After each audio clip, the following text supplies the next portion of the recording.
Bon, je vais vous faire une vidéo qui va être plus longue que d'habitude parce que j'ai pas assez de temps avec 1 minute 30 par rapport au réel de Facebook. 1 minute 30 c'est trop court, donc je peux pas le partager à beaucoup de monde, donc tant pis. Uniquement ceux qui pourront la voir la verront. Tant mieux pour ceux qui la verront, tant pis pour ceux qui ne la verront pas. Alors, je vais vous expliquer un petit peu plus la vision des pharaons, la vision humaine, d'accord? Et de quelle manière l'homme est limité à lui-même, et de quelle manière le pharaon est illimité à la création. La connexion humaine, la connexion pharaonique. Alors, bien que vous fassiez la part des choses, vous n'êtes pas le corps, d'accord? C'est important de comprendre que vous n'êtes pas le corps. L'homme cherche à le comprendre. C'est bien qu'il n'est pas celui qui l'a créé. Il est celui qui l'utilise et qui cherche à le comprendre. L'univers est l'esprit fautif de cette création. D'accord? Donc on pourrait dire que l'intelligence universelle, on pourrait l'appeler l'intelligence quantique, on pourrait l'appeler le quantique des quantiques, on pourrait l'appeler Dieu, d'accord? Ou l'univers, d'accord? Qui a créé ce que nous sommes. La vie derrière l'édifice, d'accord? Puisque c'est la vie qui se répand en toute chose. C'est la vie qui se déploie dans l'univers, d'accord? D'un univers non né, est née la vie. Les pharaons appelaient ça le Noun, le commencement, d'où est née la vie, d'où est issue la vie, et où retourne la vie. C'est-à-dire quand vous mourrez, vous retournez au Noun, d'accord? Dans l'absolu, dans le néant. De la même manière qu'un soleil va naître des ténèbres, va offrir de cette lumière, de cette énergie de vie, d'accord? Il va s'éteindre et retourner dans ce néant, d'accord? Il revient de là où il est né. Donc c'est la même chose que parlaient les pharaons, le Noun, qu'ils appelaient le Noun. Alors, ce qu'il faut comprendre, c'est que le corps humain, dans une version divine, où on va comprendre le corps divinement, on va utiliser le corps divinement. Qu'est-ce que ça signifie? Je vais vous dire, détailler le corps. Alors, le corps en lui-même est fait de 3 dimensions. Alors, il va y avoir la dimension minérale, la dimension végétale et la dimension animale. Je vais parler essentiellement de la dimension animale. L'animal, c'est quoi sur Terre? C'est celui qui gambade entre ciel et terre. L'animal n'a pas de conscience qu'il a un système sanguin et un système viscéral. Viscéral aussi, et un système neuronal. Il n'a pas conscience de son intérieur. Il a conscience que du monde qui l'entoure. D'accord? Donc il est dépendant du monde qui l'entoure. Ok? Mais il est limité entre terre et ciel. Pour un univers aussi immense que celui-ci, il reste limité. Il reste prisonnier de lui-même. D'accord? Et ça, c'est la façon dont va utiliser l'homme de son corps. Prisonnier de lui-même. Parce qu'il utilise, écoutez bien, ses viscères comme un animal utilise son corps. Pourquoi? Je vais vous expliquer. Ce qu'il faut comprendre avec le système viscéral, prenez le corps. On va aller au-delà de ce qu'on observe du corps, de ce corps charnel. On va prendre la chair comme étant le ciel. On va se mettre à l'intérieur. On va se mettre dans les viscères. On va se positionner dans le système viscéral. On va regarder la chair qui protège et qui enveloppe, on va dire la couverture ou l'apparence physique qui va envelopper cet intérieur, qui va cacher ce système viscéral et tout le système derrière. Mais on va en parler. On va se mettre à l'intérieur de cette viscère et dire, ok, le ciel, c'est la chair. Et la terre, c'est sous les viscères. Donc, le système sanguin, qui va être les racines, et le système neuronal. Sachez que les arbres, les plantes, leur intelligence, leur tête est sous terre. Leur cerveau est sous terre. De la même manière que le cerveau de notre système viscéral est sous terre. On a le charnel, les viscères, le sanguin et le neuronal.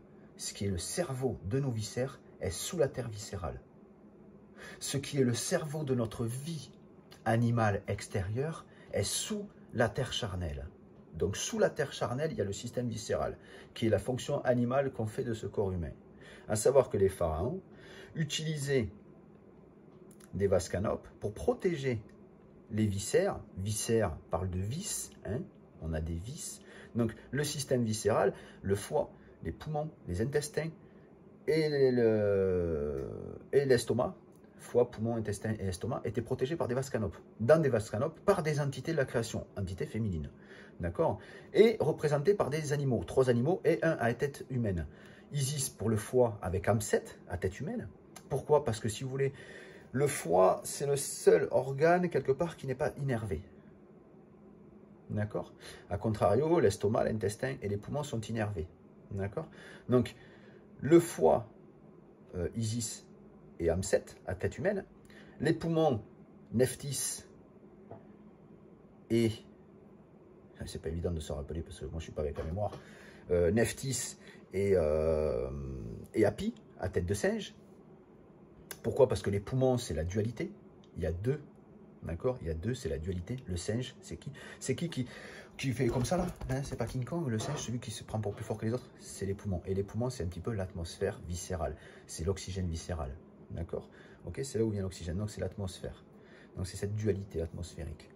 Donc ce qu'il faut comprendre derrière, donc on a donc Nephthys, Isis, Amset avec Isis, Hapi avec Nephthys. On a les intestins Kébésélouf, d'accord? Avec Serket, d'accord? Et on va avoir Neit avec Domutef pour les intestins, pour l'estomac. Si je ne me trompe pas, c'est Domutef, parce que Domutef et Kébésélouf, à chaque fois je me trompe. Mais c'est pas grave. Ce qu'il faut comprendre, c'est que là, les viscères étaient protégés par des entités de la création et représentés par des têtes d'animaux, à part une, le foie, d'accord? Bon.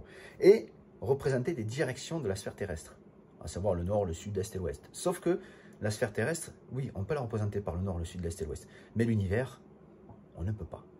Donc, quelque part, les viscères sont limités à cette sphère terrestre. Et donc, comme les animaux sont limités à la sphère terrestre, ils étaient protégés dans des vases canopes par des entités de la création. C'est comme ça que les pharaons avaient découvert qu'on pouvait être possédé par nos viscères, par des entités démoniaques de la création. Du coup, il y avait tout un chemin à faire. Bref, on va y revenir là-dessus. On va revenir sur les plantes maintenant. Savoir que les plantes, les racines des arbres, c'est le cerveau des arbres. La fibre optique, vous avez une fibre optique pour quelle raison? La fibre optique, c'est quoi exactement? C'est la communication par les racines. C'est comme ça que communiquent les arbres. Le cerveau des arbres, c'est sous terre. Les pieds des arbres, c'est sur terre. De la même façon que les plantes, c'est les pieds que vous voyez des plantes, et non le cerveau. Le cerveau est sous terre d'une plante. Le champignon, qui est l'une des formes les plus intelligentes du système végétal, hein, qui est le quantique du végétal, le champignon, c'est le pied que vous prenez. Vous mangez le pied du champignon, et non la tête, parce que le cerveau du champignon, il est sous terre. De la même manière que, comme les plantes, notre système organique à l'intérieur, notre système cérébral, c'est neuronal, non? Et sanguin. C'est là notre intelligence. Le cerveau de notre système viscéral, c'est le système sanguin et le système neuronal, qu'on appelait l'ANC, la clé de la vie. Pourquoi? Parce que c'est la vie qui se répand en toutes choses dans l'univers. C'est la vie qui se répand dans l'univers. Donc c'est l'intelligence cosmique. D'accord? Mais la manière qu'on va utiliser ce système viscéral, on va l'utiliser égoïstement, comme un animal. On va se faire plaisir et nous, la vie qu'on va donner dans les plaisirs et l'alimentation, tout ce qu'on va faire dans cette réalité, va faire qu'on va utiliser ce système viscéral et notre cerveau va être un petit peu tout ce qui nous entoure. Au-delà de cette terre charnelle. Et on va s'associer à cette intelligence charnelle. Mais à ce corps charnel, pareil avec la matière que vous allez manger. Vous mangez un gâteau parce que vous trouvez qu'il est bon, vos yeux vous appellent, votre estomac, votre intestin, vous faites hein, je suis le nombril du monde, hein, puisqu'on caresse son nombril quand on a faim. On va manger un gâteau, mais on ne s'intéresse pas à ce qu'il y a dedans, de la même manière qu'on ne s'intéresse pas à ce qu'il y a dedans dans notre corps. Au cerveau de la création. Parce que vous êtes le cerveau de votre création, mais votre cerveau est lié au plaisir alimentaire, le plaisir que vous faites de votre réalité, ce que vous regardez dans le miroir, de qui vous êtes charnellement, vous regardez une couverture, vous regardez de la même manière que vous regardez un habit. C'est un vêtement, la peau. La peau n'est qu'un vêtement. L'intelligence de ce corps est en dessous, au cœur du corps, au cœur du corps. Donc quelque part, aller chercher cette intelligence, c'est aller chercher l'amour de Dieu, l'amour cosmique, l'amour qui a tout créé. Comme je vous dis, un soleil est né des ténèbres. La vie est née des ténèbres. L'homme qui réside dans ce côté charnel et alimentaire de la création, dans un côté animal, donc viscéral, va avoir des vices, il va utiliser de l'amour comme un thermomètre. Parce que l'amour est enfermé en lui-même. Il est l'amour qui l'héberge. Il est l'amour avec lequel il s'est donné vie. Cet amour charnel et alimentaire. Il est dépendant des autres. Vous savez, comme le thermomètre, la température est dépendante du soleil, la température extérieure. Plus il fait chaud, plus le thermomètre monte, plus l'énergie monte. Plus il fait froid, plus elle descend. De la même manière qu'une personne est froide, moins vous allez lui donner d'amour. Plus une personne est chaleureuse, plus vous allez lui donner de l'amour, comme un thermomètre. Mais l'amour, ce n'est pas une énergie qui est enfermée dans un thermomètre. L'amour, c'est une énergie qui se répand en toute chose. Elle est partout, partout et en tout. Vous voyez ce que je veux dire? Donc quelque part, quand on se construit dans notre égoïsme, dans notre petite graine, on ne peut pas pousser. À un moment donné, il faut la casser, cette coquille. Et il faut aller chercher au-delà, au-delà de nous-mêmes. Parce que nous ne sommes pas uniquement limités à la Terre. Nous sommes illimités universellement. Mais pour être illimité, il faut aller chercher sous terre, sous la terre charnelle, sous la terre viscérale. Il faut faire des sacrifices, parce qu'on n'a rien sans rien, no pain, no gain. Vous voyez ce que je veux dire? Donc quelque part, si vous voulez trouver l'amour de Dieu, détruisez l'amour de l'homme avec lequel vous êtes né, et vous trouverez l'amour de Dieu. La vie, l'ankh, qu'allaient chercher les pharaons, la vie au-delà de ce système viscéral, celle qui fait vivre le corps, celle avec laquelle vous pouvez faire l'expérience de la réalité. Parce que sans ça, vos plaisirs et votre réalité, elle est rien.